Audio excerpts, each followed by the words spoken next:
weird how you're playing the farthest left cymbal with your farthest right limb. You know, everybody usually teaches you to play cross.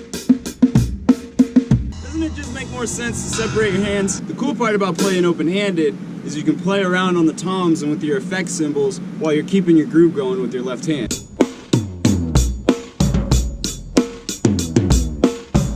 You can do the same thing with the right, but it gets a little tricky because you play this octopus cross-up game.